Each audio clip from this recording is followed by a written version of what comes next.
Voilà, merci encore pour votre patience. Nous allons maintenant commencer. On était en train de parler d'Abraham. Abraham qui commençait à s'inquiéter pour l'avenir, pour son avenir. Quelqu'un qui marche avec Dieu, il remarque qu'à un certain moment, Dieu ne fait plus rien pour lui. Non, ça commençait à lui faire mal. Il dit, mais je ne comprends pas. Depuis que je suis venu chez le Seigneur, jusque-là, il n'y a aucune évolution de ma vie. Rien ne change. Alors, Dieu est venu juste passer par lui, hein, lui dire, Abraham, ne t'inquiète pas, n'aie pas peur, je vais te bénir. Ta récompense sera très grande, Abraham. S'il vous plaît, est-ce que vous pouvez tapoter, s'il vous plaît? Il dit, Abraham, ta récompense sera très grande. Je vais te bénir, Abraham. Abraham dit, non, Seigneur. Voici, tu ne m'as pas donné de postérité. Et celui qui est né dans ma maison sera mon héritier. Alors le Seigneur lui fit adresser, ce n'est pas lui qui sera ton héritier, mais celui qui sortira de tes entrailles qui sera ton héritier. Vous voyez? Gardez bien cette histoire. Je vais vous raconter une autre histoire. En tout cas, gardez bien cette histoire. Je vais vous raconter une autre histoire d'Abraham. Il était en train de chercher à avoir un enfant. Abraham était en train de chercher à avoir un enfant, n'est-ce pas? Il cherchait à avoir un enfant. Finalement, Dieu lui a donné un enfant. Quand Dieu lui donne un enfant, un autre problème se pose.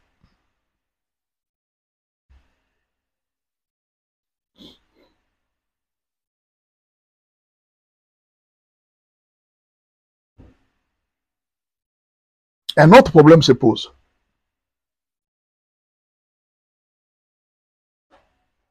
Dieu vit encore dans Genèse 22. Suivez avec moi Dieu dans Genèse 22. Un autre problème vient de se poser. Nous sommes là dans le livre de Genèse 22. Après ces choses, Dieu mit Abraham à l'épreuve et lui dit, Abraham, et il répondit, me voici. Dieu dit, prends ton fils, ton unique fils, celui que tu aimes, Isaac. Va-t'en au pays de Morija, et là, offre-le en holocauste sur l'une des montagnes que je te dirai. Abraham se leva de bon matin, scella son âne, et prit avec lui 2 serviteurs et son fils Isaac. Il fendit du bois pour l'holocauste et partit pour aller au lieu que Dieu lui avait indiqué. Dieu ne vient pas par hasard chez Abraham. Il y a des choses qui se passaient. Il y a des questions qu'Abraham était en train de se poser chaque jour. C'est ainsi que Dieu venait lui apparaître. Un autre problème s'est posé. Abraham a commencé à s'inquiéter. Il dit, mais j'ai un enfant, c'est vrai. J'ai un fils, c'est vrai. Mais comment sera-t-il quand moi je ne serai plus? Il ne sait pas se battre. Il est là très gentil. Se marier, il ne pose jamais un problème de mariage. Parce qu'Isaac n'avait jamais posé un problème de mariage. Il grandissait. Jusqu'à 40 ans, il était là. Un enfant apparemment timide, un enfant... Alors, certainement, ça c'est moi qui pense, Abraham a commencé encore à s'inquiéter. Il dit, que va devenir mon fils après moi? Saura-t-il tenir si un jour je mourrai? Parce qu'Abraham voyait comment est-ce que les voisins venaient de mourir. Un oncle venait de mourir. Son père venait de mourir. Il voit comment est-ce que les autres amis sont partis. Mais moi aussi, qu'est-ce qui empêche que demain je puisse partir et quitter cette terre? Mais là, que va devenir mon fils? Que va devenir mon enfant? Comment Isaac va-t-il survivre? Si un jour une autre guerre arrivait comme la guerre de Sodome et Gomorrhe, est-ce qu'Isaac saura-t-il tenir? Si un jour les ennemis attaquaient mon enfant, est-ce que mon enfant saura-t-il tenir? C'est la question existentielle. C'est la question que tout le monde se pose sur l'avenir de ses enfants, sur ce que vont devenir ses enfants après lui. Nous nous la posons chaque jour. Toi et moi, nous nous posons la même question chaque jour. Que vont devenir nos enfants après notre départ sur la terre? Qu'est-ce qui va arriver à nos enfants après que nous soyons quittés cette terre? Je voudrais aujourd'hui que tu sois là, que tu écoutes la réponse. Peut-être c'est une réponse que Dieu va te donner. Peut-être ça sera une consolation pour toi. Ne quitte pas, sois là. Profite de ces enseignements. Tu ne les écouteras pas toujours. Partage ces lives à quelqu'un qui a des enfants. Et dis-lui, viens écouter les secrets pour nos enfants. Non, je te demande de partager ces lives à quelqu'un. Partagez s'il vous plaît. Est-ce que vous comprenez?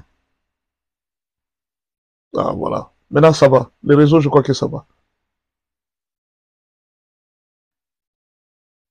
Partagez-moi ces lives à quelqu'un.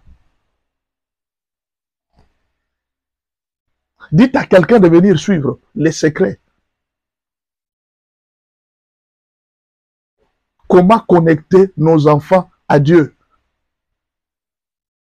Comment garder l'espoir qu'un jour, même si je ne suis pas sur la terre, Dieu sera avec moi. Dieu sera avec mes enfants. S'il vous plaît, partagez-moi ces lives. Dites à quelqu'un de venir suivre. Est-ce que je vais commencer? Et gardez la solution que Dieu dit à Abraham. Quand Abraham commence à s'inquiéter, Dieu venait. Chaque fois que vous voyez Dieu venir chez Abraham, c'est qu'Abraham a une inquiétude dans son cœur. Chaque fois que Dieu s'approchait d'Abraham, c'est qu'Abraham avait une inquiétude dans son cœur. Mais c'était un homme qui ne parlait pas. Il ne voulait pas montrer ses inquiétudes devant Dieu. Et puis il se taisait. C'est Dieu qui commençait dans cette relation. Généralement, c'est Dieu qui venait commencer. Abraham, lui ne voulait pas offenser Dieu par ses paroles ou non. Il ne voulait pas. Il était là, il observait, il dit, ah, il m'a dit. Et tout terminait dans son cœur. Finalement, Dieu est venu encore apparaître chez Abraham. Il dit, Abraham, est-ce que tu peux me donner ton enfant? Qu'est-ce qui s'est passé? Pourquoi Dieu est venu lui demander son enfant? On dit que Dieu l'a mis à l'épreuve. Mais le problème, pourquoi Dieu l'a fait? C'est parce qu'à un certain moment, Abraham commençait à penser à l'avenir de son enfant. Qui va-t-il devenir? C'est pourquoi Dieu est venu lui donner la solution. Il dit, donne-moi ton enfant. Et c'est ce que je suis venu te dire aujourd'hui. Donne-moi tes enfants.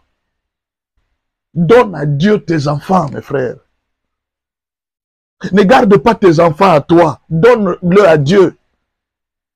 Dieu est venu lui dire, donne-moi tes enfants. J'en ai besoin. Donne-moi cet enfant. Donne-le moi.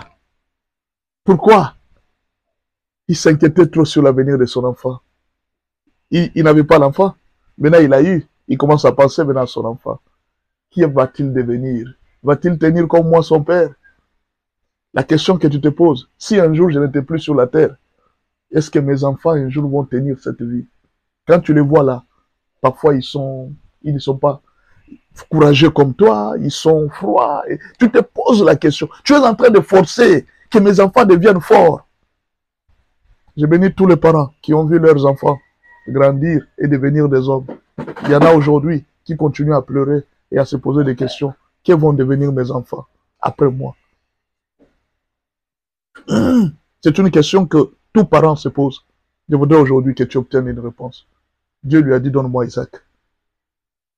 Donne-moi Isaac. Abraham, donne-moi Isaac. Tu ne sauras pas les garder. Tu ne sauras pas protéger la vie de cet enfant. Et c'est ce que je suis en train de dire aux parents aujourd'hui. Connectez vos enfants à Dieu. N'éduquez pas vos enfants selon vous. Éduquez vos enfants selon après vous. Hein, selon après vous. C'est-à-dire, posez-vous toujours la question. Si aujourd'hui, je ne suis pas là, mon fils va vivre chez mon frère, va-t-il tenir? Éduque les enfants en fonction de ça. Ne les éduque pas en fonction de toi. Si aujourd'hui je ne suis plus sur la terre, parce qu'il n'y a rien qui te rassure, mon frère. Tu vois, si tu sors le matin, et si tu rentres le soir, bénis le Seigneur. Vous savez, quand nous sortons là, il y a beaucoup de filets.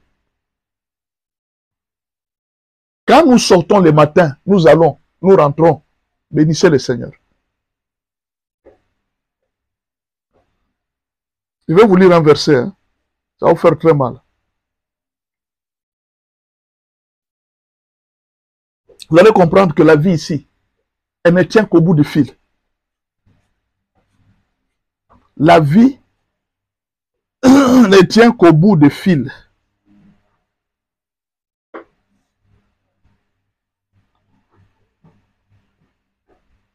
Écoutez ce que la Bible dit. Ecclésiaste 9, verset 12. Ecclésiaste 9, verset 12. Gardez ce verset. L'homme ne connaît pas non plus son heure. Tu ne connais pas ton heure. Pareil au poisson qui sont pris au filet fatal. Vous savez, quand un poisson quitte le matin, il va chercher, il est en train de nager. Il ne connaît pas où est-ce qu'on a placé le filet. Il ne peut pas s'attendre à ce qu'ici, il y aura un filet. Quand il regarde en haut, il n'y a rien. Quand il regarde en bas, il n'y a rien. Il n'y a aucun filet.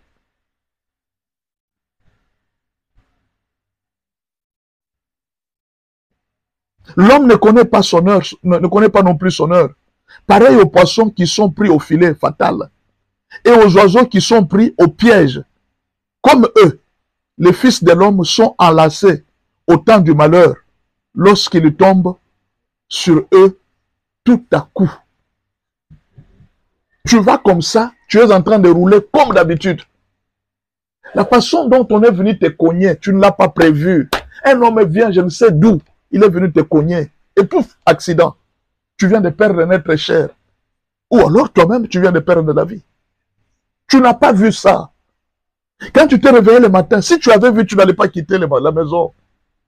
Nous ne savons pas les moments. Nous ne savons pas à quelle heure nous allons partir. Non, en tout cas, nous ne savons pas. Quand vous quittez le matin, vous sortez et vous rentrez le soir. Bénissez Dieu. Il y a des filets qu'on jette chaque jour pour ramasser les hommes comme on ramasse les poissons. Pour ramasser les hommes comme on ramasse les oiseaux. Il y a des pièges qu'on tend chaque jour. On attend celui qui va tomber dans les pièges. Dieu merci, tu es parti sans tomber dans un seul piège d'aujourd'hui, d'hier et même de toutes ces années restantes. Aucun piège ne t'a eu. Bénis le Seigneur. Vous voyez comme les pêcheurs vont chercher les poissons. C'est comme ça aussi qu'il y a des esprits qui cherchent les hommes. Ils jettent les filets. Vous allez voir les accidents, les guerres, les vents qui sont en train de souffler. Regardez ce qui est arrivé à Job. Ce sont des événements naturels. Ce sont ces événements que nous appelons des événements naturels. N'est-ce pas ça? Non, ce qui est arrivé à Job, ce sont des événements naturels. Vous allez comprendre que le diable est capable de provoquer des ouragans, des tempêtes. Ce sont des tempêtes, ce sont des événements naturels qui ont tué les enfants de Job ou même les affaires de Job. Même à travers les événements naturels, Satan est en train de rejeter son filet. Il y jette le filet. Comment toi tu as échappé? Bénis Dieu. C'est pas parce que tu es fort. Non, tu vas dire non, c'est parce que je prie. Il y a des gens qui prient beaucoup plus que toi. Ils sont partis aujourd'hui. Accident, poup. Je vis un pasteur. Il était au volant. Lui, sa femme et ses 2 enfants. Ils sont partis tous le même jour. Le même jour. Vous pouvez dire tout ce que vous allez dire. Non, vous savez, peut-être qu'il avait péché. C'est ça la leçon que... Non. Tout arrive aux hommes. On ne sait pas ce qui peut m'arriver après ici. On ne sait pas ce qui peut vous arriver vous après ici. Mais la question que je me pose, regardez vos enfants. Si un jour vous partiez, ils vont rester avec qui? Ils vont vivre comment? Les parents n'aiment pas le testament. Ah non, pourquoi écrire le testament? Ça, c'est comme si tu appelais l'esprit des morts. L'esprit des morts, on ne l'appelle pas, il vient. C'est une loi de la nature. Si tu ne te prépares pas un jour à quitter cette terre, moi je ne comprends pas si tu es dans quelle terre. Chaque jour qui passe, les parents devraient laisser un testament. Parce que quand vous sortez, il n'y a rien qui vous dit que vous allez rentrer. Quand vous sortez, il n'y a rien qui va vous dire que vous allez rentrer. Vous comprenez? On ne sait pas. Soyez sages, mes frères. Si Dieu, un jour, vous donne la vie, vous sortez le matin, vous rentrez le soir, entrez dans votre chambre, bénissez le Seigneur. S'il vous plaît, entrez dans votre maison, bénissez Dieu. Si Dieu vous fait la grâce seulement d'aller au travail et de rentrer, bénissez Dieu, mes frères. Bénissez Dieu. On ne sait pas qu'est-ce qui peut vous arriver aujourd'hui ou demain. Il y a des gens qui se sont réveillés un jour le matin. Ils se retrouvent au nord. Les rebelles sont entrés dans la ville. Et ils sont entrés. La guerre a commencé. Là où tu es, c'est là où tu restes. Tu ne sais plus aller là. Parce que les balles sont en train de crépiter. Et tu commences à te poser la question. Où sont mes enfants? Où est-ce qu'ils sont? Ça t'est déjà arrivé?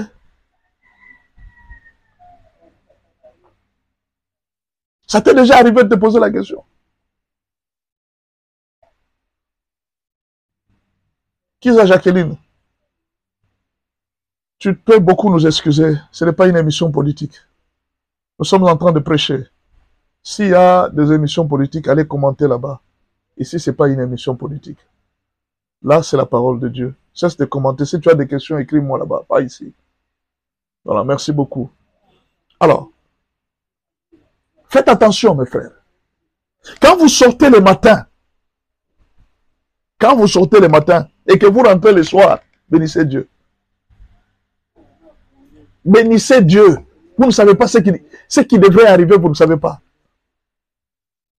Dieu vous a protégé. Dieu vous a gardé. La question que je vous pose chaque jour, quand vous quittez le matin, quand vous voyez votre enfant aller à l'école, peut-être que c'est le dernier jour où tu vois le visage des enfants.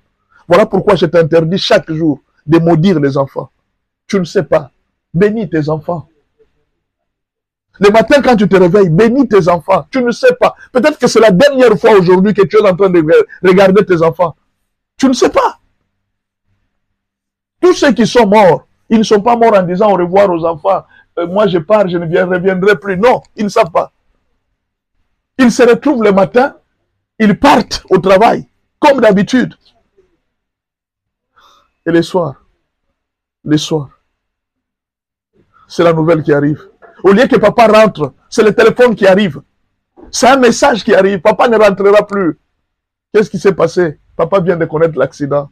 On vous amène juste les cartes, juste les pièces. Vérifiez si c'est votre père. Chers enfants, priez pour vos parents.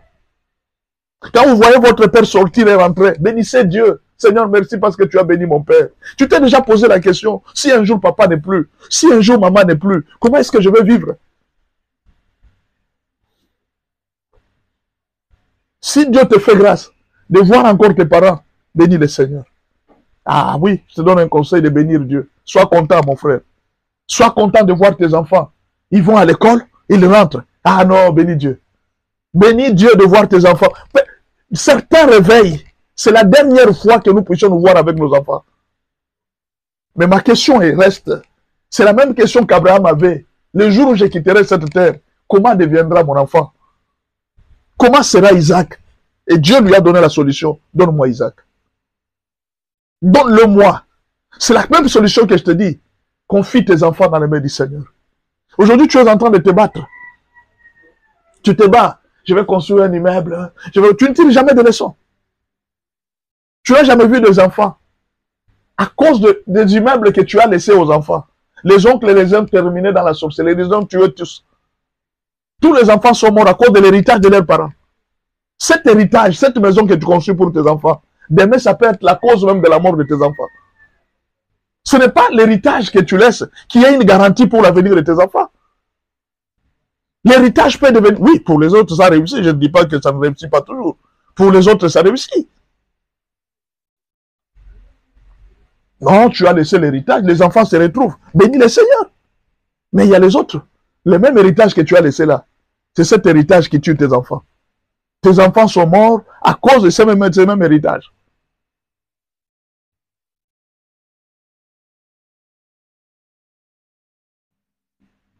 S'il vous plaît, pensez à l'avenir de vos enfants autrement. Lisez-moi ce verset. Prenez votre Bible et lisez-moi ce verset. Il ne faut pas être orgueilleux. Il ne faut pas être orgueilleux. Mes enfants, tes enfants, ce sont tes enfants. Tu vas les quitter. Vous voyez, quand les parents sont malades à l'hôpital, la majorité des gens ne regrettent pas à cause d'eux. Qui va rester avec mes enfants? Si au jour où je partais, tu vois là, tu commences à appeler ta petite soeur. Petite soeur, même si je ne suis pas sur la terre, veille sur mes enfants. C'est fini. C'est fini. Ton temps est arrivé. Comme on ne connaît pas ni l'heure, ni les moments, pourquoi ne pas être prévoyant? Pourquoi ne pas être sage? Vous investissez en quoi pour vos enfants? Vous faites quoi avec vos enfants? Aujourd'hui, je vous dis de faire mieux. Faites mieux. Prenez-moi ce verset.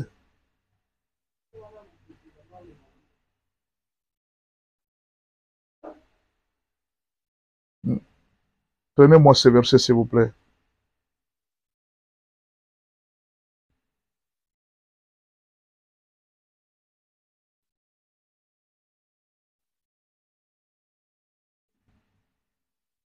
Psaume 37, verset 25.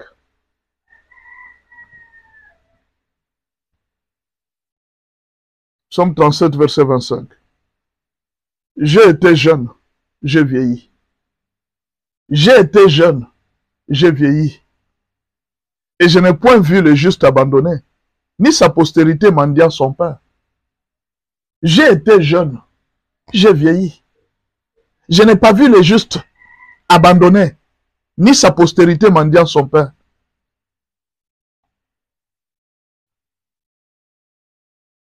Toujours, il est compatissant, il prête, et sa postérité est bénie.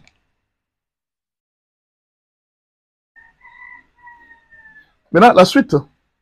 Détourne-toi du mal, fais le bien, et possède à jamais ta demeure. Détourne-toi du mal, fais le bien, et possède à jamais ta demeure. C'est-à-dire, on vous donne un secret. Il dit, moi j'ai été jeune, j'ai vieilli. David nous donne une conclusion. Il dit, ce que j'ai compris, détourne-toi du mal. Possède à jamais ta demeure. Fais seulement le bien. C'est ce qu'on va voir aujourd'hui. Comment connecter vos enfants à Dieu, de sorte que même si vous n'êtes pas sur la terre, même si vous n'existez plus aujourd'hui, que vos enfants continuent à exister sans problème. Que vos enfants ne soient pas abandonnés comme vous, Dieu ne vous a pas abandonné.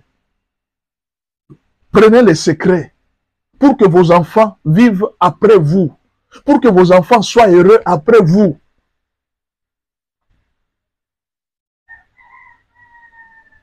On peut commencer maintenant. Il y a 7 connecteurs que je vous donne qui vont vous aider à connecter vos enfants après votre vie sur la terre. Il y a un moyen de garder vos enfants dans le Seigneur, dans les mains de Dieu. Mais comment le faire?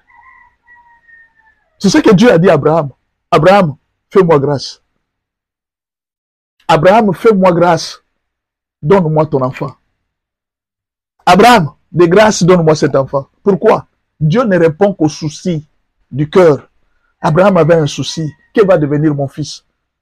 Ce fils que je vois ici, il n'est même pas fort. Comment est-ce qu'il va faire?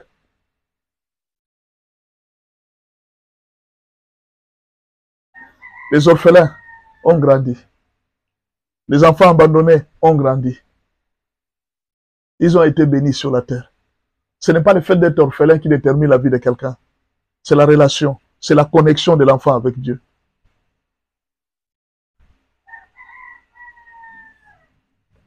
Est-ce que vous comprenez? Soyez les bienvenus.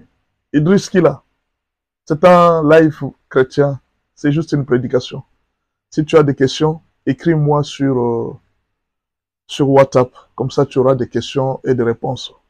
Merci beaucoup. Pour le moment, c'est la parole de Dieu. Les analyses ici, je ne fais pas des analyses politiques. Je m'occupe ici de Dieu. Premier connecteur. Comment faire en sorte que même si vous n'êtes pas sur la terre, que vos enfants soient toujours bénis? Comment faire en sorte que, même si vous n'êtes pas sur la terre, que vos enfants trouvent toujours la solution? C'est ce que je vous donne aujourd'hui. C'est de ça qu'on va partager aujourd'hui. Premier connecteur. Ce sont des principes bibliques qu'il faut respecter. Après la naissance, c'est le premier, c'est la même, c'est ce qu'il faut faire. La consécration des enfants à Dieu. Juste après la naissance, prenez vos enfants, consacrez-les d'abord à Dieu.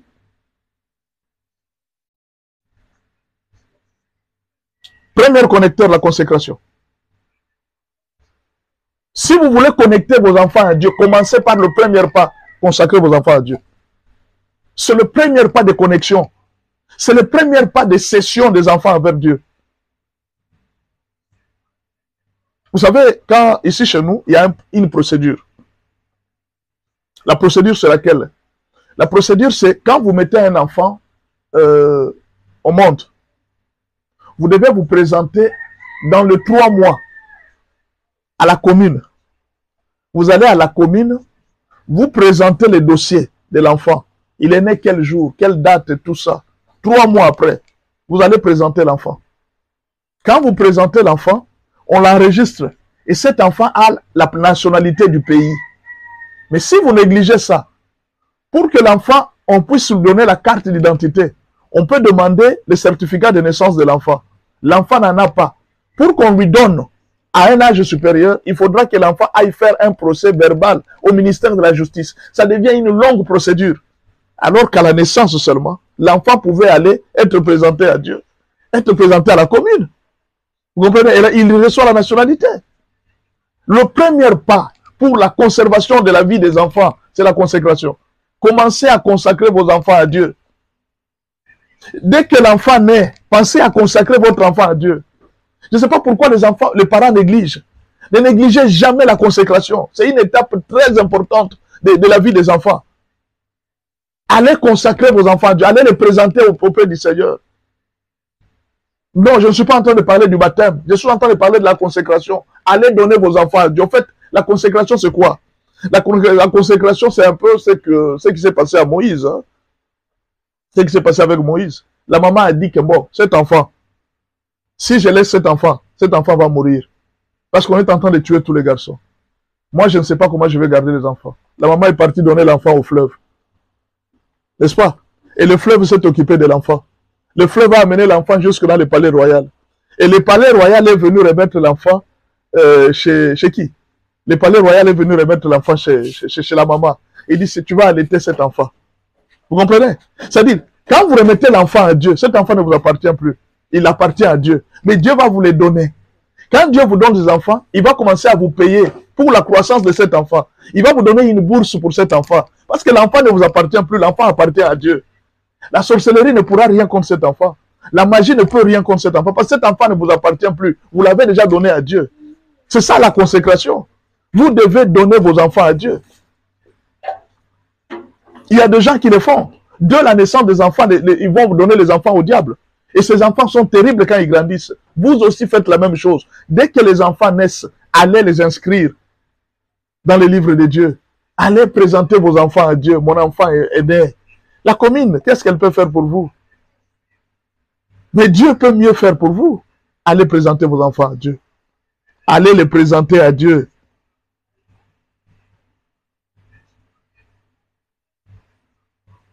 C'est un signe qui détache nos enfants des autres appartenances, des liens familiaux, pour que ces enfants finissent par servir Dieu. Vous voyez, nous quand nous naissons, moi j'appartenais à mes parents, jusqu'à ce que les parents ont pris la décision d'aller me présenter chez Dieu. À partir de ce moment-là, je n'appartenais plus à mes parents. Moïse était le fils de sa mère. Mais dès que Moïse a été pris dans les mains de Pharaon, qui est la fille de Pharaon, Moïse n'appartenait plus à sa mère. C'était la fille de Pharaon. Consacrez vos enfants à Dieu. Donnez vos enfants à Dieu. Allez dire à Dieu, Seigneur, tu m'as donné cet enfant. Par mon intelligence, par ma force, par la limite de ma vie, je ne saurais pas faire grandir cet enfant. C'est toi qui vas le faire grandir. C'est pourquoi je suis venu te le remettre. On va lire la Bible. Hein?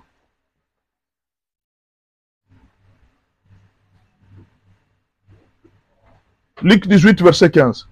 On lui amena aussi les petits enfants, afin qu'il les touchât.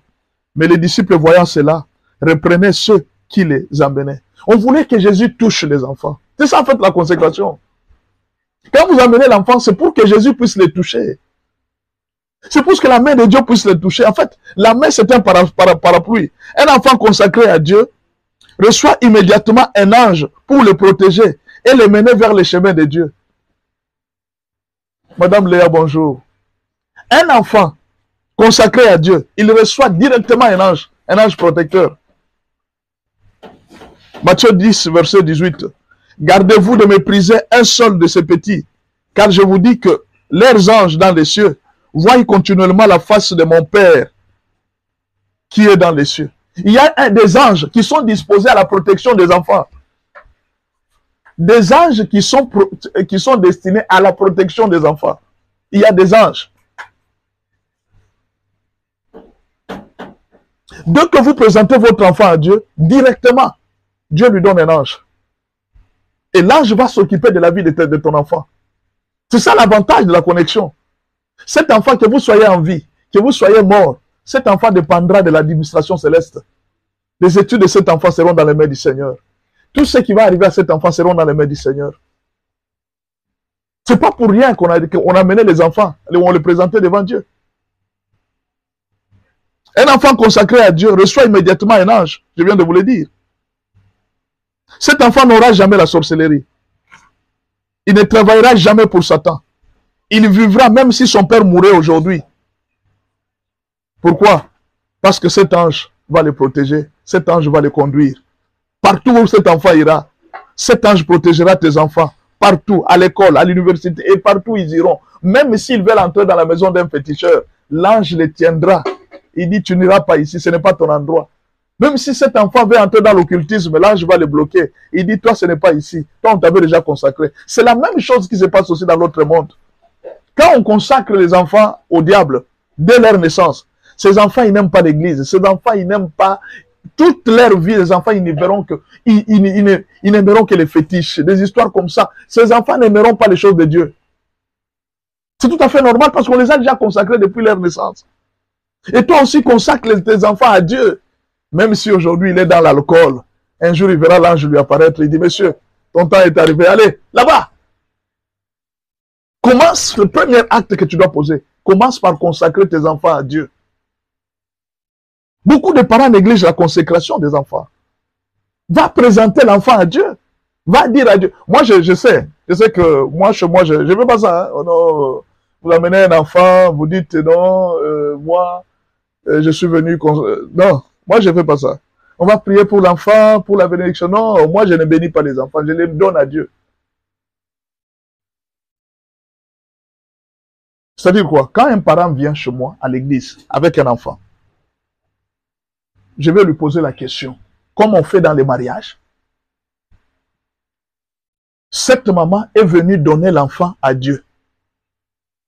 Et je vais lui dire, pourquoi tu es venu donner l'enfant à Dieu? Qu'est-ce que tu veux que Dieu fasse de cet enfant? Parce que tu es venu lui donner à Dieu. Non, moi, je suis la mère de l'enfant. Je pense que la vie est très compliquée. Je veux que Dieu protège mes enfants et que mes enfants deviennent des serviteurs et servantes de Dieu sur cette terre. Je ne veux pas que mes enfants soient des voleurs. Je veux pas que mes enfants soient... Je veux que mes enfants se marient. Je veux que mes enfants marchent avec Dieu. Ok. Je pose la question à l'église. Est-ce que tout le monde a écouté? Maman, est-ce que quelqu'un t'a forcé? Quand tu es venu donner cet enfant à Dieu, quelqu'un t'a forcé? Il dit non. Cet enfant, à partir d'aujourd'hui, appartient à Dieu. Toi, tu seras là comme la maman de Moïse. Dieu va commencer à te payer pour que cet enfant grandisse dans de bonnes conditions. Et alors, on prend l'enfant. On prend les gestes de le dédicacer à Dieu. Nous le présentons à Dieu. Seigneur, voici un enfant qu'on vient de te donner. Prévois pour lui un ange. Que cet enfant soit protégé. Que la sorcellerie n'entre jamais dans sa bouche. Que cet enfant ne meure jamais de la mort des hommes. Que cet enfant ne meure jamais avant d'accomplir sa mission. Que cet enfant accomplisse tout ce que tu as déjà prévu dans sa vie. On commence à bénir maintenant l'enfant. L'église s'élève. Nous commençons à donner l'enfant à Dieu. Nous le bénissons. Et à partir d'aujourd'hui, nous disons, maman, tu vois cet enfant, chaque anniversaire, avant de fêter l'anniversaire, tu dois venir le présenter ici. Parce que ton enfant, cet enfant ne t'appartient plus. C'est notre enfant. C'est l'enfant qu'on a donné à Dieu. Chaque anniversaire, cet enfant viendra ici. On prie pour lui. C'est alors que tu parles avec lui. Avant de l'amener à l'hôpital, tu nous l'amènes. Nous prions pour lui. C'est alors que tu l'amènes à l'hôpital. Parce que cet enfant ne t'appartient plus. La gestion de cet enfant dépend maintenant de l'église. Tu es venu donner l'enfant à Dieu.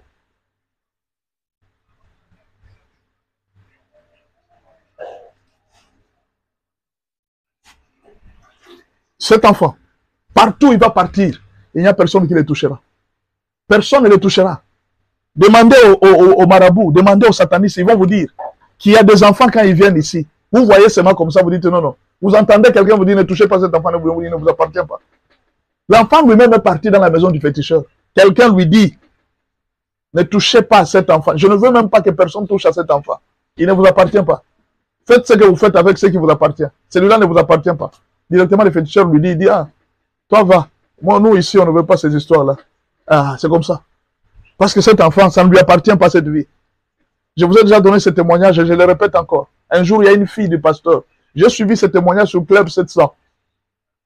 Nous sommes aux États-Unis. La fille d'un pasteur. Son père était en train de l'amener à l'église, elle refusait. Son père l'amène à l'église, elle refuse. Son père l'amène à l'église, elle refuse. Elle aimait toujours les balles, les discos et tout ça. Moi, c'est pourquoi je vous dis, les parents, ne vous en faites pas. Il y a des parents qui viennent, qui pleurent. Oh, mes enfants, ils n'aiment pas les choses de Dieu. Il dit, ne vous en faites pas. Vous les avez consacrés à Dieu. Il dit, oui. Il dit, laisse-les. C'est pas un problème. Le temps n'est pas arrivé. Il y a un ange qui va s'occuper d'eux. Ne vous en faites pas. Pourquoi vous avez des soucis? Laissez-le. Laissez-le vivre. Il y a un ange qui va s'occuper d'eux. Cet enfant, son père lui a dit, elle n'a pas voulu écouter. Elle allait dans des discos et tout ça. Un jour, elle a quitté une ville pour aller dans une autre ville parce qu'il y avait un concert. Comme en Occident, les enfants sont libres. Elle est partie. Quand elle arrive à la porte, il y avait un concert. Et ce concert-là, c'était un concert, ouais, des concerts mystico-sataniques. Alors, avant d'entrer, même si tu as payé les billets, il y avait une dame qui était en train de checker tout ce qui entrait. La dame était en train de checker tout ce qui entrait. Tout le monde était en train de passer. La dame regarde, passe. Quand cette fille est arrivée, la dame l'a regardée. Hé, tu vas où? Il dit, moi, j'entre. Il dit, non, tu n'entres pas ici. J'ai mon billet.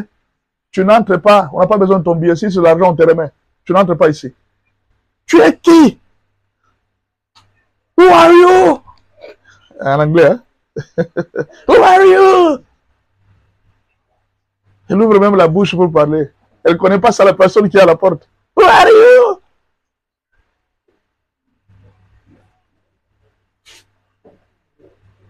La dame l'a regardé.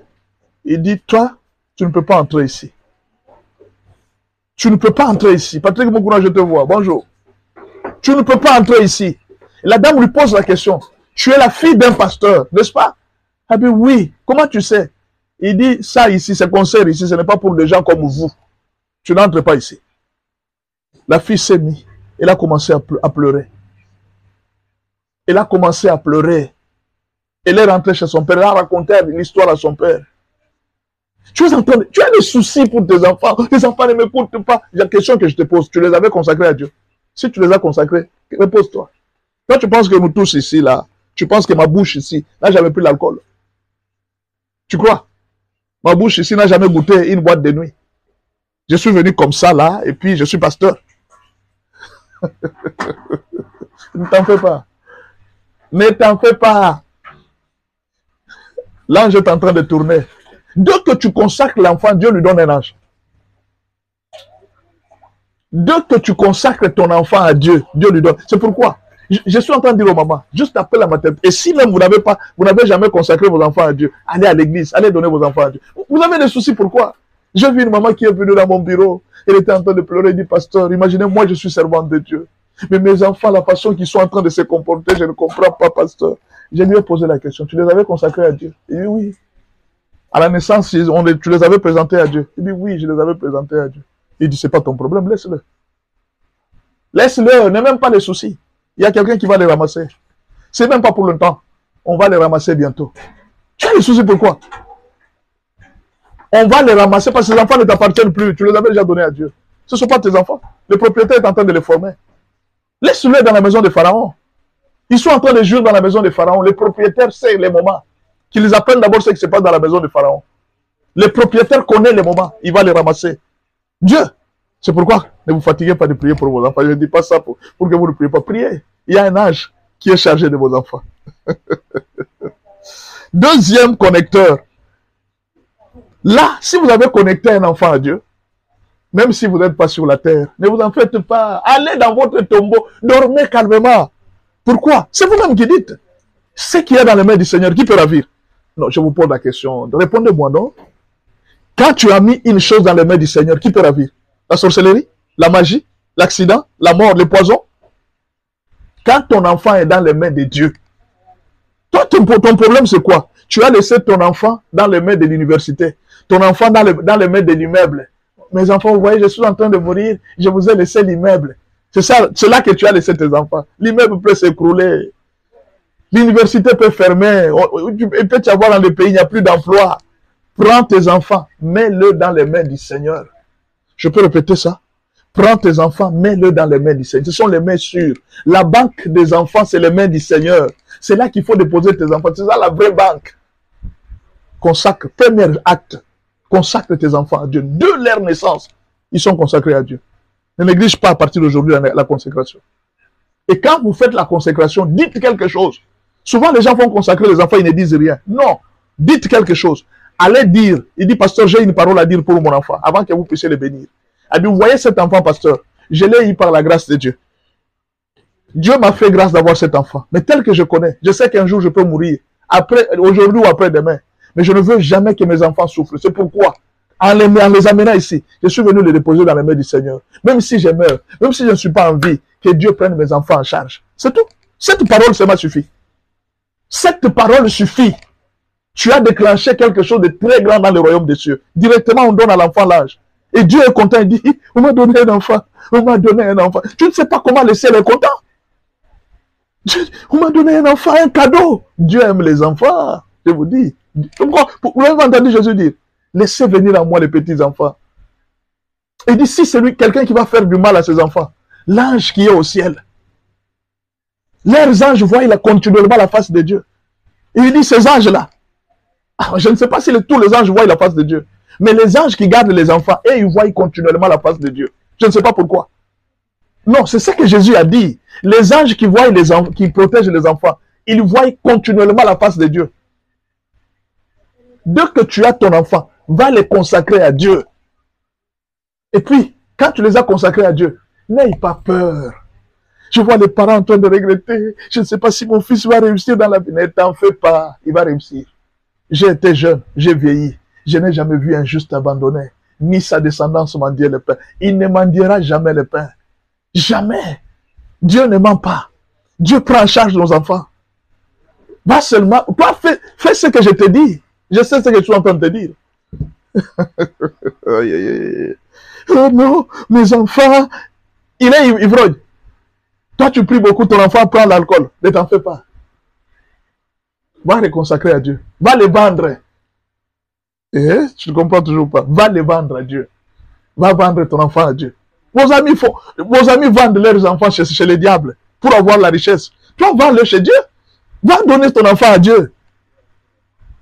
C'est un conseil que je te donne. Hein? Tu prends une offrande là, tu dis, pasteur, mon enfant me trouble à la maison. Je n'arrive plus. N'est-ce pas Dieu qui vous a dit? Ne vous inquiétez de rien, mais en toute chose, faites connaître vos besoins à Dieu. Déposez vos pardons sur moi. Déchargez-vous de vos problèmes sur moi. Prends cet enfant. Prends le fardeau. Dépose ça dans les mains du Seigneur. Pourquoi tu veux prendre cette charge? Tu aimes beaucoup prendre la charge de tes enfants. Dépose ça dans les mains du Seigneur. L'ange va s'en occuper. Parce que ces anges-là voient continuellement la face de Dieu. Et ils ne jouent pas. Imaginez un ange qui voit continuellement la face de Dieu. Un ange. C'est-à-dire, Dieu tient beaucoup compte des enfants. Pardon. Deuxième connecteur, les repas de la croissance. Les repas de la croissance. On va dire ça pour que vous puissiez comprendre. Je lis d'abord le verset, hein, et puis vous allez chercher à comprendre après. Les repas de la croissance. Premier connecteur, c'est les connecteurs, la consécration. Deuxième connecteur, les repas de la croissance. C'est quoi les repas de la croissance? Luc 2, verset 52. Et Jésus croissait, suivez très bien, Jésus croissait en sagesse, en stature et en grâce, devant Dieu et devant les hommes. Comment croissait Jésus? Les repas de la croissance. Comment croissait Jésus? Il croissait comment? En sagesse. Premier élément. 2. En stature. 3. En grâce. Alors je vais vous expliquer. C'est quoi ces trois choses? C'est un repas. Pour que ces trois choses s'accomplissent, il faut un repas. Pour que votre enfant grandisse comme Jésus, on parle de trois dimensions. Premièrement, la stature ou la taille. La stature ou la taille dépend du respect des règles de santé, règles d'hygiène et la connaissance du danger. Il faut beaucoup de surveillance. Ça, c'est la taille. Votre enfant peut perdre un bras à cause d'un accident parce que vous ne surveillez pas les enfants. Veillez à la nourriture des enfants. Veillez à la santé des enfants. Surveillez vos enfants pour qu'ils ne se blessent pas. Ils vont grandir sans problème. Si vous nourrissez bien vos enfants, vous veillez à ceux qui ne touchent pas des prises de courant, les enfants ne tombent pas, qu'ils jouent dans un... Ça, c'est la surveillance. La surveillance alimentaire, la surveillance physique, le gardiennage. Jusqu'à un certain âge, vous devez prendre la protection des enfants. Ça, c'est la croissance en stature. Vous veillez à ce que l'enfant grandisse et qu'il ait une bonne taille. C'est pourquoi les enfants, quand ils grandissent, vous allez à l'hôpital. C'est la stature. On est en train de comparer les tailles par rapport à le poids par rapport à la taille. C'est ça ce que les médecins sont en train... On appelle ça quoi? Comment? J'ai oublié encore le nom qu'on faisait ça. Alors, deuxième chose. Dans la stature, il faut développer la connaissance de l'enfant pour connaître comment gagner la vie en comptant sur ses propres capacités. Vous devez réveiller les capacités des enfants. C'est pourquoi nous envoyons des enfants à l'école. Mais ne vous limitez pas seulement à envoyer les enfants à l'école. Aidez aussi les enfants à connaître les capacités physiques que Dieu leur a données, les talents. Les enfants peuvent être capables de faire beaucoup de choses, mais les parents se concentrent seulement sur les études. Il faut commencer à savoir quelle capacité physique que Dieu a donnée à mon enfant. Vous allez voir d'autres enfants, ils jouent au foot, les autres jouent à ceci, les autres jouent à la musique. Tout ce sont des capacités physiques, ce sont de signatures de Dieu dans la vie des gens. Deuxièmement, l'enfant doit croître. Il y a le deuxième repas, le repas de la grâce. Si par lui-même l'enfant échoue, il faut lui montrer le secours divin. C'est le moyen de la prière. Donc il faut dire à l'enfant, tu vois, Dieu t'a donné les capacités. Mais s'il arrivait un jour que tes capacités ne répondent plus, il y a un deuxième moyen par lequel tu peux grandir, tu peux vivre, c'est la grâce. Si tes forces physiques ne répondaient plus, tu peux recourir à la grâce. Et la grâce, c'est la prière. Vous montrez à l'enfant, le secours vient de l'Éternel. C'est par la prière que les secours nous arrivent. Et alors, il faut montrer aux enfants les secrets de la prière.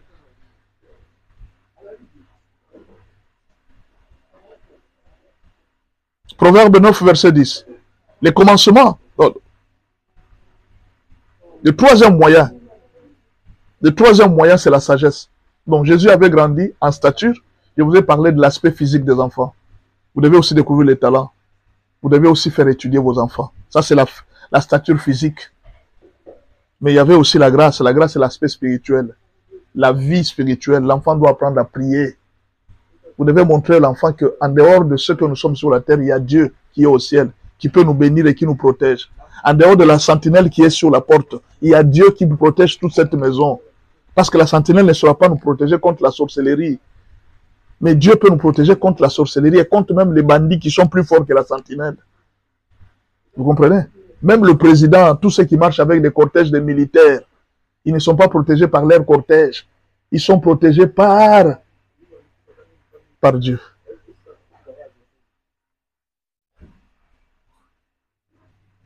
Troisième qualité pour grandir. Prophète Sekipa, bonjour. Serikpa, bonjour. Troisième dimension de la croissance de l'enfant. L'enfant grandissait en sagesse. Proverbe 9, verset 10. Le commencement de la sagesse, c'est la crainte de l'Éternel. Et la science des saints, c'est l'intelligence. C'est-à-dire quoi qu'il faut, l'enfant doit grandir en sagesse. Il faut apprendre à nos enfants à craindre l'Éternel. Une éducation basée sur la crainte de l'Éternel cache trois choses. Une éducation basée sur la sagesse. Si vous voulez donner à l'enfant la sagesse, voici les trois choses qu'il faut donner à l'enfant. Premièrement, le respect du sacré. L'enfant doit connaître qu'il y a les sacrés, qu'il y a des choses qu'il faut respecter, notamment la parole de Dieu. L'enfant doit s'incliner. Quelle que soit son intelligence et sa capacité, il doit s'incliner devant la parole de Dieu. La parole de Dieu, c'est le conseiller final. Si l'enfant même n'écoutait pas tout le monde, l'enfant doit finir par écouter la parole de Dieu. L'enfant doit respecter les sacrés. Quand il arrive à l'église, il voit l'église, il doit apprendre à respecter l'église. Il doit apprendre à respecter les choses saintes qui sont à l'église. L'enfant doit savoir la limite entre Dieu et les hommes. La limite entre un serviteur de Dieu et un homme. Parce que le serviteur de Dieu représente Dieu. Quand vous respectez un serviteur de Dieu, vous respectez Dieu. C'est Jésus qui l'a dit. C'est lui qui vous reçoit, me reçoit. Si vous recevez un serviteur en qualité d'un serviteur de Dieu, vous aurez la récompense de cette qualité que vous avez vue. La récompense dépend de la qualité que vous avez exercée pour recevoir le serviteur de Dieu. Alors, montrez à vos enfants le respect des serviteurs de Dieu. Voilà pourquoi je vous interdis de parler mal des serviteurs de Dieu devant vos enfants. Ils ne les respecteront pas. Ne critiquez pas les serviteurs de Dieu devant vos enfants. Ils ne vont pas les respecter. Apprenez à vos enfants le respect du sacré. Le respect quand tu arrives à l'église. J'aime bien parfois chez les catholiques. Les catholiques, quand un catholique passe, il arrive devant la porte de l'église, il s'incline pour dire qu'ici c'est la maison de Dieu. C'est le respect qu'il donne à Dieu.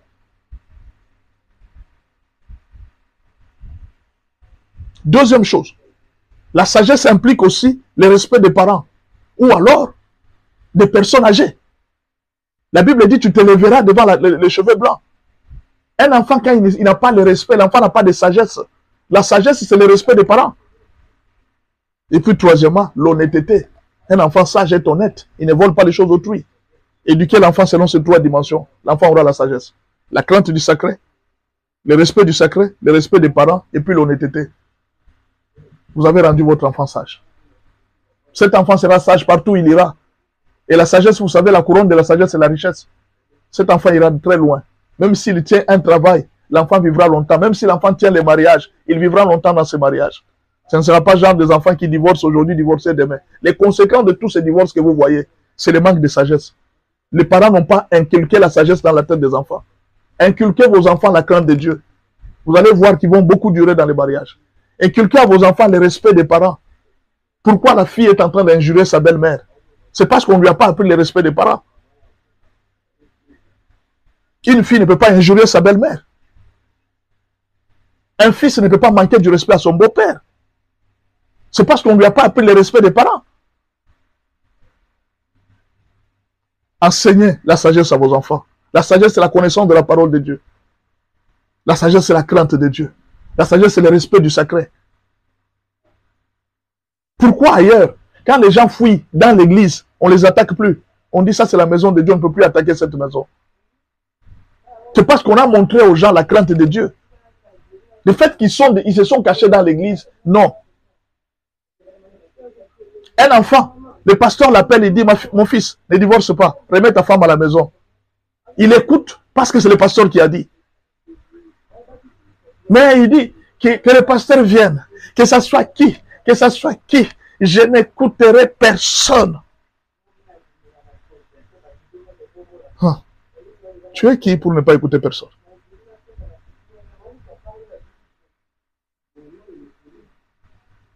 Troisième connecteur. Comment connecter vos enfants à Dieu? Le troisième connecteur, c'est le travail ou le métier. Pourquoi les enfants sont devenus des voleurs? Pourquoi les enfants sont devenus des bandits? C'est parce qu'ils n'ont pas dans la tête la notion du travail et du métier. Si tu veux connecter tes enfants, apprends-leur le métier. Beaucoup de parents aiment tout faire à la place de leurs enfants. En faisant ainsi, vous bloquez leur créativité. Vous aimez tout faire. Laver les assiettes, c'est toujours maman qui fait. Chercher une bonne pour faire. Non. Laissez vos enfants travailler. Apprenez à vos enfants les métiers.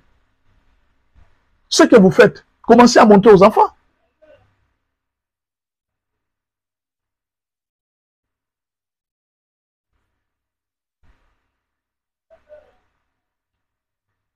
Par le travail, nos enfants seront bénis et ils vivront dans l'abondance.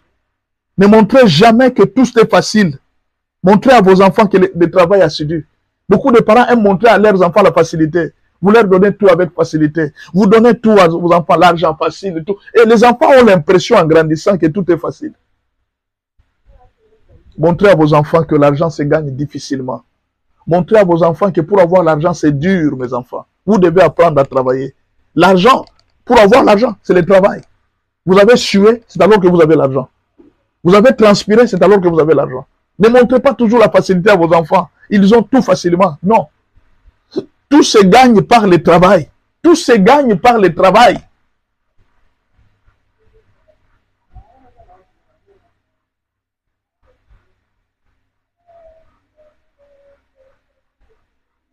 Quatrième connecteur de nos enfants à Dieu. Aujourd'hui, vraiment, je vais faire tout pour terminer. Quatrième connecteur de nos enfants à Dieu, ce sont les relations humaines. Faites attention. Beaucoup d'enfants n'ont que de parents. Vous ne présentez jamais vos enfants à vos frères, à vos sœurs. Non, vous savez, dans la famille, il y a la sorcellerie, dans la famille, il y a la magie, les gens vont mourir. Mais vous avez déjà consacré vos enfants à Dieu. Vous avez peur de quoi? Qui va toucher à vos enfants? Allez les présenter chez vos membres de famille. Allez les présenter chez vos sœurs. Mes frères, je ne veux pas vous tromper. Moi, je suis venu ici à Kinshasa, dans cette capitale. Ce n'était pas chez mes parents. Il y a quelqu'un qui m'avait reçu chez lui. J'avais vécu chez lui pendant un certain moment. Et si cette personne n'était pas, comment est-ce que j'allais vivre dans cette ville? Ce n'est pas mon père, ce n'est pas ma mère. On ne vivra pas toujours chez nos parents et avec nos parents. Un jour, nous pouvons nous retrouver ailleurs. C'est pourquoi je vous ai dit, n'éduquez pas vos enfants en fonction de vous. Éduquez vos enfants en fonction des autres. Vous pouvez supporter vos enfants, mais tout le monde ne supportera pas vos enfants. Et montrez à vos enfants comment soigner les relations. Dites à vos enfants que les relations sont plus importantes. Beaucoup d'enfants ne le savent pas. Beaucoup d'enfants ne le savent pas. Beaucoup de parents n'ont pas eu assez de temps.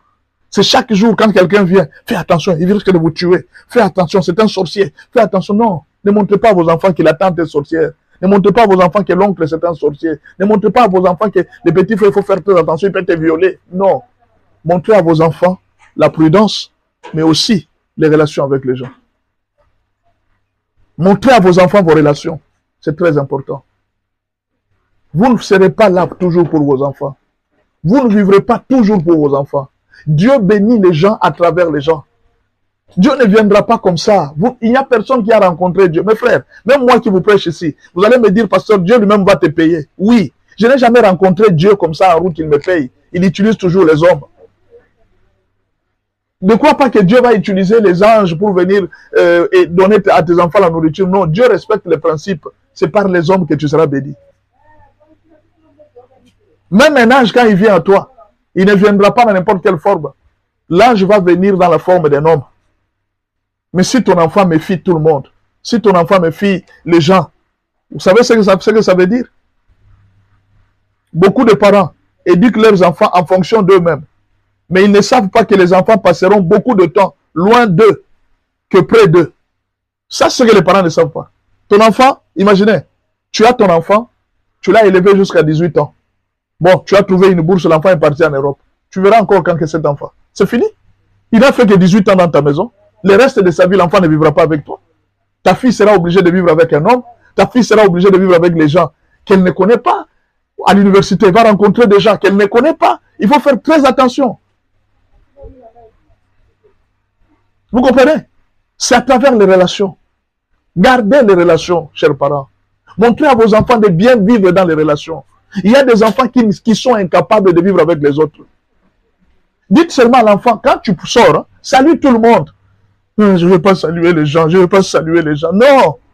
Quand tu vois les mamans en route, bonjour maman, bonjour papa, soyez gentils, mes enfants. Vous ne savez pas qui peut vous aider. Aujourd'hui, je peux me retrouver, je suis en voyage. J'ai laissé mes enfants chez quelqu'un. Les enfants sortent quelque part là. Et on est en train de frapper l'enfant. C'est le voisin qui voit. Mais ça, c'est l'enfant de mon voisin. Dis, laissez-moi. Il sauve l'enfant. Tout simplement parce qu'il sait que mon voisin, j'ai toujours été bien avec lui. Maintenant, si toi-même, parent, tu n'es pas en relation avec tout le monde, la belle-mère ne piétine pas chez toi, les frères ne piétinent pas chez toi, les sœurs ne piétinent pas chez toi, les gens ne viennent pas chez toi, un jour, nous allons quitter cette terre. Un jour, nous pouvons partir. Souviens-toi la dernière maternité. Tu te souviens? Tu étais parti? Non, la dernière maternité que tu as eue. Tu étais parti? C'est Dieu qui t'a ramené à la vie. Tu n'allais plus survivre. Tu te souviens? J'ai dit ceci. Tu te souviens la dernière maternité? Tu allais mourir. C'est Dieu qui t'a ramené à la vie. Tu étais parti. Mais Dieu t'a ramené à la vie. C'est pour te donner une leçon. Et si tu partais, qui allait rester avec tes enfants? Les voisins, tu ne les salues pas. Tout le monde que tu vois, tu ne salues pas. Tu es toujours orgueilleux. En route, orgueilleuses en route, les beaux frères, tu ne les aimes pas. Tu ne sais pas qu'un beau frère peut garder tes enfants demain. Tu ne sais pas. Tu ne sais pas qu'un bon frère peut faire élever ton enfant demain. Des fois, excusez-moi de vous dire, hein, soyez gentils avec tout le monde. Même les filles que vous voyez, non, c'est la maîtresse de mon mari, tu l'injuries. On ne sait jamais. On ne sait jamais. Peut-être que c'est elle qui pourrait devenir demain la maman de tes enfants. On a déjà vu ça. On a déjà vu ça. Sois sage, c'est tout ce que moi je te dis. Sois sage. La vie est très compliquée. Quand tu es en colère, sache te maîtriser. Ne dis pas n'importe quoi. On ne sait pas. Tu peux juste donner un conseil. Est-ce que tu comprends? Sois sage. Belle-mère sorcière, beau-père sorcier, les beaux-frères sont méchants. Tout le monde est méchant chez toi. Maintenant, ma question est la suivante. Si aujourd'hui tu partais, j'ai vu un jour, les parents venaient de mourir. Les parents viennent de connaître un accident. Les enfants sont là. On les a mis là. Ils disent, bon, nous sommes une famille, hein? C'est notre frère qui vient de mourir. Nous allons nous partager la charge de ses enfants. Bon, toi tu prendras la fille.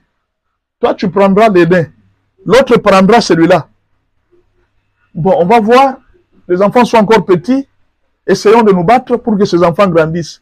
Vous connaissez les standards que leur père leur a donnés. Tout ça. Ce sont des beaux frères maintenant qui prennent en charge tes enfants. Maintenant, toi, tu n'aimais pas les beaux frères. Montrez à vos enfants d'être en bonne relation avec tout le monde. On ne sait pas, mes frères. On ne sait pas. La vie est compliquée, mes frères, mes sœurs. Le mariage, ce n'est pas la fin du tout. Ce n'est pas parce que vous vous mariez que vous pensez. Les biens que vous voyez là, c'est rien du tout. Il n'y a rien dans ces biens. Oh non, nous avons déjà une voiture. Nous avons déjà construit une maison quelque part. N'oublie pas. Avant que toi tu aies cette maison, il y avait d'autres qui avaient déjà eu des maisons. Peut-être tu ne sais pas. Cette maison vient d'être vendue. Tu viens de l'acheter. Mais tu te poses la question, qui a construit la maison? Tu ne sais pas.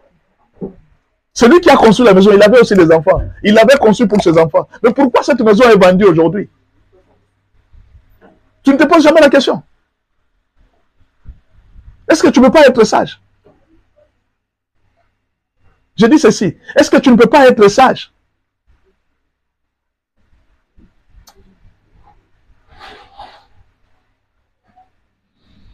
Protège les enfants dans les relations humaines.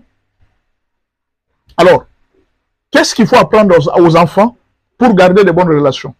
Il y a 3 choses. Vos enfants doivent apprendre 3 grandes leçons de la vie. 3 grandes leçons de la vie dans les relations humaines. Première leçon, l'hospitalité. C'est pourquoi éduquez vos enfants comment servir les visiteurs.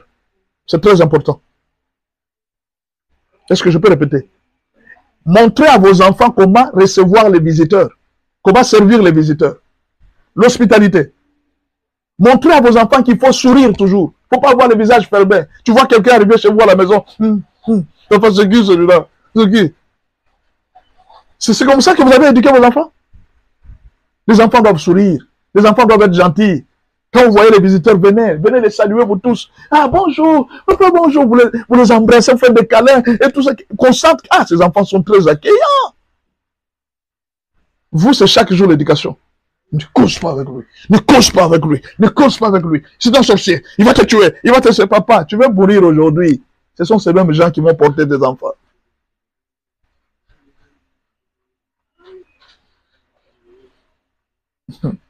Deuxième chose. Il faut apprendre aux enfants de rendre service sans intérêt. Montrez à vos enfants de rendre service sans intérêt. Et troisièmement, l'humanisme et la générosité. Montrez à vos enfants de donner. Vous voyez quand il y a la rentrée scolaire, commencez à montrer à vos enfants, allez, prenez ça, allez distribuer aux gens qui n'en ont pas. Si vous avez des amis qui n'ont pas de cahiers, allez leur donner. C'est depuis les bas âges qu'il faut montrer à vos enfants de bonnes œuvres. Il ne faut pas attendre que les enfants grandissent. Non, c'est maintenant. Ça commence déjà à partir de l'offrande à l'église. Montrez à vos enfants comment offrir à l'église. Chaque dimanche, donnez-leur l'argent. Allez donner ça à Dieu. Allez donner ça à Dieu. C'est une éducation que vous mettez dans la tête des enfants. Montrez à vos enfants l'humanisme. Nos enfants doivent apprendre à compatir à la misère des autres. Comment les enfants voient les gens souffrir, ils sont en train de rire? Ça, c'est quelle génération d'enfants que nous avons? Cinquième connecteur. Cinquième connecteur, les services chrétiens. Ah oui, les services chrétiens payent. Les services chrétiens payent. C'est un des connecteurs très puissants. Il n'y a pas d'âge à servir Dieu. Dès le moment où l'enfant connaît communiquer, il peut servir Dieu. Apprenez à vos enfants à servir Dieu dès le bas âge. Dès le bas âge. Ils peuvent chanter. Nous avons vu déjà des enfants qui savent battre les tam-tams.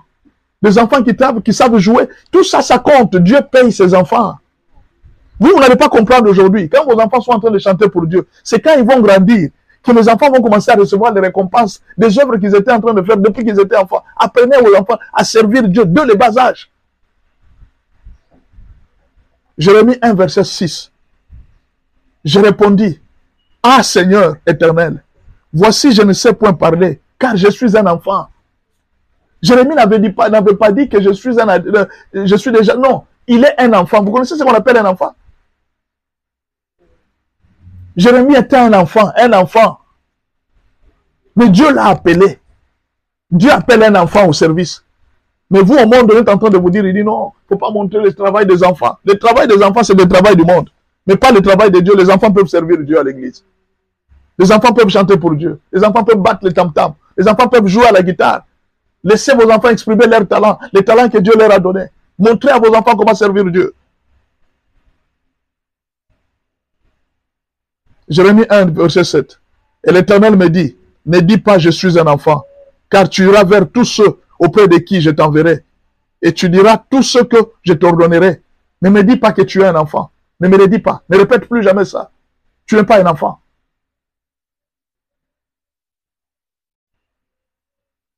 Montrez à vos enfants comment servir Dieu. Mais montrez à vos enfants l'avantage du service chrétien. Si chaque jour vous êtes parents, vous vous inquiétez, ah, les églises aussi, non, nous sommes fatigués. Vous dites ça devant vos enfants. Donc les enfants ont compris qu'il n'y a rien dans les églises à part des bêtises. C'est ce que vous dites à vos enfants. Montrez à vos enfants comment servir Dieu. Montrez à vos enfants que le service chrétien, c'est le meilleur service du monde.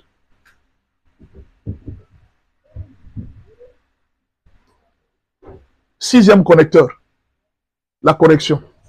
Vous voyez que ces correcteurs, même si vous n'êtes plus en vie, ne vous en faites pas, les enfants vont vivre. Ils vont vivre sans problème. Même si vous mourrez aujourd'hui, je peux vous dire, mourrez en paix.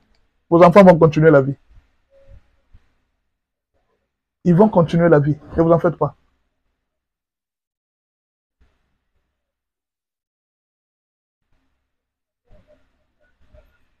La correction. Quand un enfant est paresseux, il faut le redresser. Quand un enfant est désobéissant, il faut le corriger. Je répète, retenez les punitions. Quand un enfant est paresseux, il faut le redresser. Quand un enfant est désobéissant, il faut le corriger. On m'a ajouté 10 minutes. Merci beaucoup. Mais je pense que je vais terminer avant 10 minutes. Merci beaucoup en tout cas pour les 10 minutes. Quand un enfant est paresseux, parce que nous avons perdu beaucoup de temps au début. Quand un enfant est paresseux, il faut le redresser. Quand un enfant est désobéissant, il faut le corriger. Quand un enfant refuse de servir Dieu ou de prier, il faut le corriger. Proverbe 5, verset 12. Et que tu nous dises, comment donc ai-je pu haïr la correction? Et comment mon cœur a-t-il dédaigné la réprimande? Celui qui se souvient de la correction prend les chemins de la vie, mais celui qui oublie la réprimande s'égare. Vous comprenez? Celui qui se souvient de quoi? De la correction. La correction garde les souvenirs d'un enfant. Moi, je me rappelle, je n'ai jamais oublié. Je dois avoir 6 ans, si je ne me trompe pas. 6 ans. Mon père m'avait frappé sérieusement. Je n'ai jamais oublié la façon que mon père m'avait frappé. Pourquoi?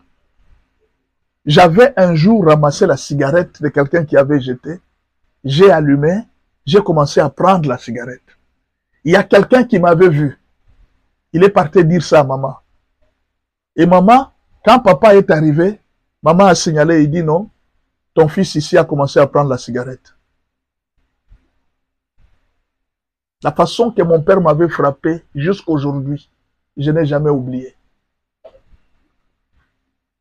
Et je n'ai jamais pris la cigarette. Depuis ce jour, j'avais juré, je ne prendrai pas la cigarette.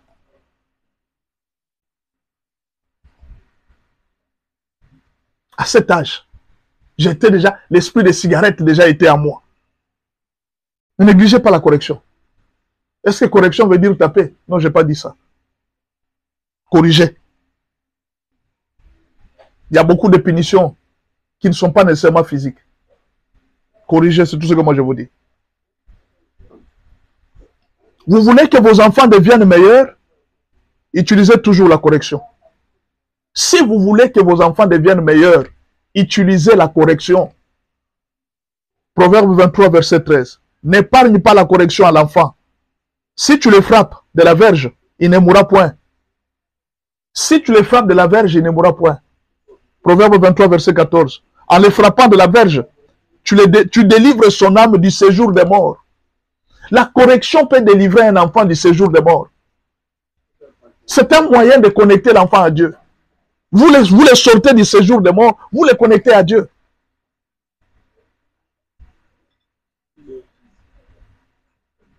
Septième connecteur, enfin.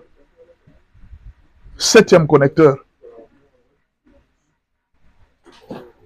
Vous devez donner un modèle à vos enfants. Vous savez, quand vous parlez trop.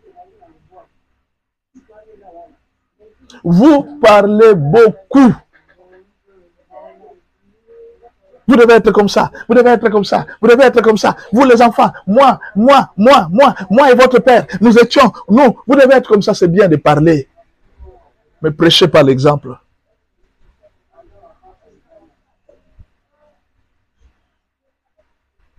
Les enfants ne verront pas la propriété dans la bouche. Ils verront ce que tu es en train de faire. Comment tu entretiens la maison.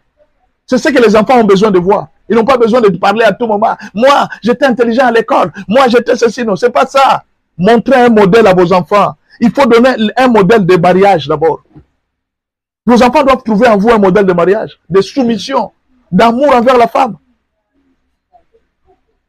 Il faudra que vos enfants disent que non, j'aimerais trouver un mari comme mon père. Il était très bien avec ma mère. Il faudra que les garçons disent et disent non. Si Dieu me donnait seulement une femme comme ma mère, elle était soumise à mon père. Mais les enfants sont scandalisés de voir les insultes qui sortent de la bouche de leur maman devant leur père. Quand la maman commence à insulter papa ici, c'est terrible. C'est cette éducation que tu communiques à tes enfants. Le manque de respect, les bêtises, les insultes. Tu dois être un modèle de gestion. Tu ne sais pas gérer les choses. Tu utilises les choses en désordre. L'eau, tu ne sais pas gérer l'eau. L'électricité, tu ne sais pas gérer. La gestion des habits à la maison, la gestion des stocks, tu ne sais pas gérer. Les enfants vont copier chez qui? L'éducation, c'est être modèle. Vous n'êtes pas modèle de vos enfants. Soyez modèle. C'est un moyen de communiquer des enfants à Dieu. Septième connecteur. Soyez modèle de vos enfants. Être modèle de ses enfants. La vie de prière, les enfants doivent voir ça chez vous. La lecture de la parole, les enfants doivent voir ça chez vous. Non, les enfants, il faut prier, mais que les enfants voient ça chez vous d'abord. Comment vous priez? Que vos enfants voient comment est-ce que vous êtes fidèle. Comment vous respectez les rendez-vous. À l'église, vous êtes parents, vous arrivez en retard. Comment les enfants seront avant à l'église? Les enfants n'ont jamais lu la précipitation devant Dieu. Ils ne voient pas en vous quelqu'un qui se précipite d'aller à l'église. Mais les enfants feront de même. Ils seront des paresseux, ils ne respecteront pas de rendez-vous. Il faut montrer à vos enfants le respect de rendez-vous, le respect de la parole. Vous-même, vous avez promis à votre enfant, il dit non, je vais vous acheter ça, hein, je vais vous donner ça. Et au finish, vous n'avez rien donné à votre enfant. Rien donné. L'enfant regarde et dit, papa, tu m'avais promis, non? C'est vrai, hein? J'ai oublié. Tu as oublié? Si tu n'es pas modèle, tu dois être un modèle pour tes enfants. Tu dois apprendre à respecter la parole. Un père qui vole. Non. Voler pourquoi? Ne prends pas les choses d'autrui. Ne vole pas. Ne triche pas. Sois modèle. Vous devez être un modèle d'amour. Modèle de générosité. Juste une petite nourriture quand les gens viennent là. D'abord toi-même. Il suffit que tu amènes quelque chose. Les enfants approchent, tu tapes. Qu'est-ce que tu veux? Tu veux manger ici? Tu ne mangeras pas. Ok. Mais qu'est-ce que l'enfant apprend? C'est que quand tu as une chose, ne partage jamais. Quand tu as une chose, ne partage jamais. C'est ce que tu es en train de communiquer à l'enfant. Tu dois être un modèle. Tu dois montrer aux enfants que tout ce que nous avons, nous pouvons le vivre en commun. Nous pouvons partager en commun. Tu amènes un pain, toi tu prends ta partie, toi tu prends ta partie, toi tu prends ta partie. Allez, nous tous nous mangeons. Mais si toi tu amènes quelque chose, tu manges seul, tu prends seul, tu vois. Les enfants vont grandir avec ça. Ils disent non, chacun pour soi. Tu dois être un modèle pour tes enfants. Tu dois être le modèle d'hospitalité. Le modèle de pardon. Les enfants voient comment est-ce que leur mère a mal agi. Et la façon dont tu es en train de te comporter. Maman demande pardon, papa, pardonne-moi, j'ai mal agi. Je ne pardonnerai jamais. Maintenant, je te pose la question. Tes enfants seront comment? Ils aussi ne pardonneront jamais. Et tu vas voir, ça peut aussi te revenir toi-même. Tu as un problème avec tes enfants, ils quittent ta maison, ils ne te pardonnent jamais. Parce que toi, tu ne pardonnais personne. Tu ne pardonnais à personne. Tes enfants aussi ne te pardonneront jamais. Tu dois être un modèle d'éducation de tes enfants, le modèle d'hospitalité. Tu dois montrer à tes enfants qu'il faut recevoir tout le monde, mais avec prudence, bien sûr. L'hospitalité ne veut pas dire faire toujours vivre les gens à la maison, non, mais les accueillir, être gentil avec eux.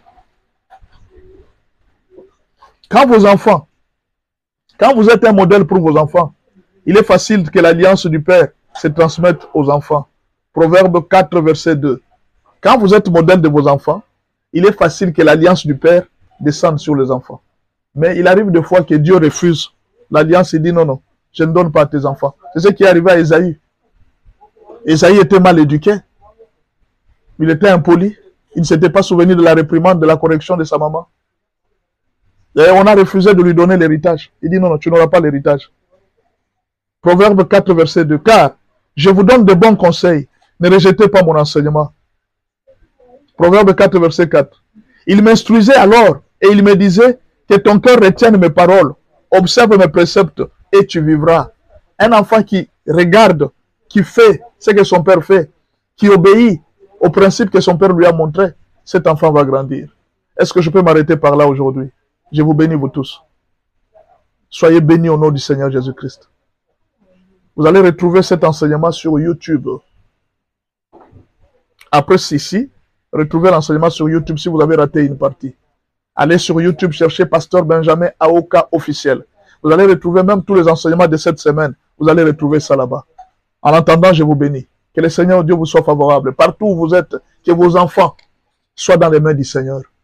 Ne laissez pas vos enfants dans les mains de l'école. Non, mon fils a déjà un diplôme. Non.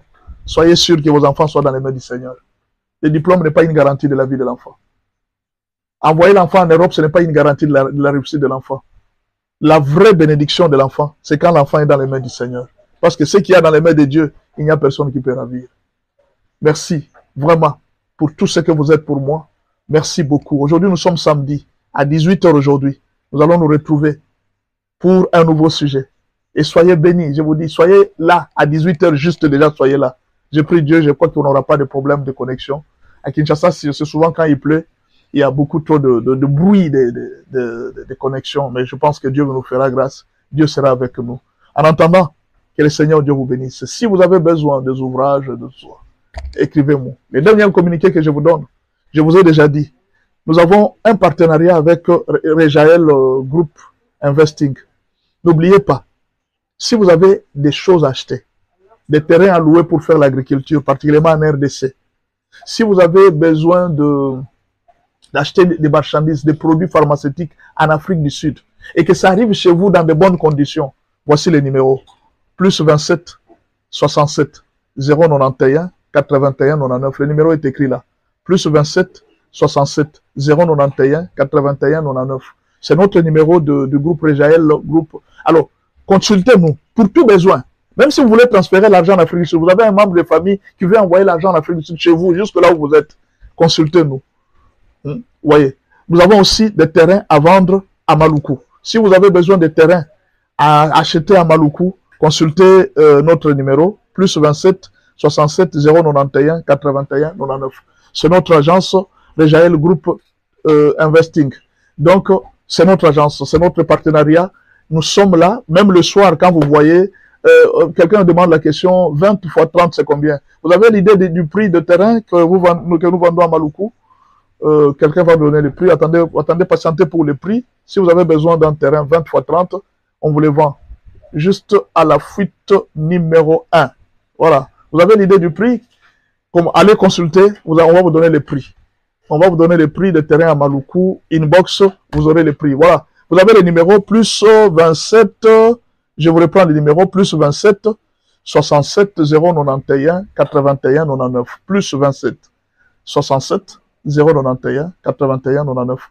C'est notre agence qui nous... Si vous voyez chaque samedi le soir, vous avez une émission, c'est le partenariat. Et vous aussi, si vous voulez aider les gens à avoir des émissions, n'oubliez pas de nous soutenir par ce numéro ici. Plus 243 81 86 81 652. Plus 243 81 86 81 652. C'est notre numéro WhatsApp. Si vous avez besoin de cet enseignement, écrivez-nous sur WhatsApp par ce numéro et le Seigneur Dieu vous bénira. En attendant, que le Seigneur vous fasse du bien et à la prochaine.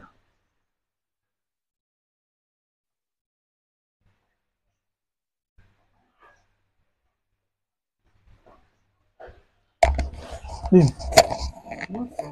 Asali. Biloko nini? Biloko nini? Misala tikela yake nango nini? Kende tika yake ni wango basengaki. Tika ita isali yo dosengaki ba yango basengaki.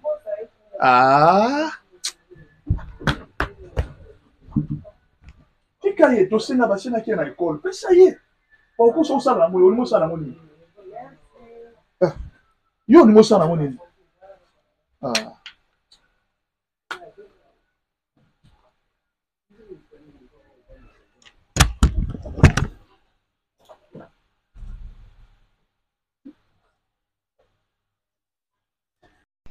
Na bossa na ko bossa na ko kotso na enregistrement.